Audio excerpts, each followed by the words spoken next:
భారత రాజ్యాంగ నిర్మాత డాక్టర్ బిఆర్ అంబేద్కర్ ఆశయ సాధనకు ప్రతి ఒక్కరూ పునరంకితం కావాలని డిఎల్డీఓ వాసుదేవరావు పేర్కొన్నారు. కాకినాడ రూరల్ మండలం రమణయ్యపేట గ్రామంలో గల ఎంపీడీఓ కార్యాలయంలో డాక్టర్ బిఆర్ అంబేద్కర్ విగ్రహం వద్ద వర్ధంతి కార్యక్రమం జరిగింది. కాకినాడ రూరల్ ఎంపీడీఓ సతీష్ అధ్యక్షతన జరిగిన కార్యక్రమంలో డిఎల్డీఓ వాసుదేవరావు ముఖ్య అతిథిగా పాల్గొని డాక్టర్ బిఆర్ అంబేద్కర్ విగ్రహానికి పుష్పాంజలిని ఘటించి నివాళులర్పించారు.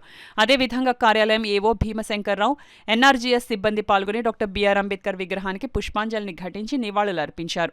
ఈ కార్యక్రమంలో కార్యాలయ అధికారులు, సిబ్బంది పాల్గొన్నారు. మన నిబంధనలకు అనుగుణంగా నడుపుకోవడానికి అవసరమైన రాజ్యాంగము నిర్మించడానికి ఆయన పూర్తి సహాయ సహకారాలు అందించి తన మేధస్సుని పెట్టి భారత ప్రజలకు అతను లేని సేవ చేశారు. అతను నిర్మించిన రాజ్యాంగాన్నే మనము చిన్న చిన్న సవరణలు చేసుకుంటూ దానికి అనుకూలంగా మన పరిపాలన ఇంత 75 సంవత్సరాల వరకు సాగించాము.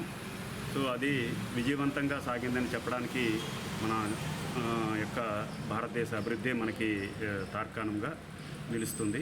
మరి ఇటువంటి మహనీయులకు మనము స్మరించుకోవడం అనేది మనకి ఒక రకమైన గర్వకారణము, ఆనందదాయకము.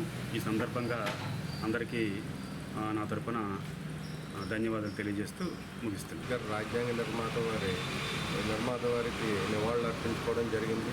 ఎందుకంటే ఆయన రాజ్యాంగాన్ని రచించి ప్రజలకు ఒక నిర్దేశం చేసి ఉన్నారు.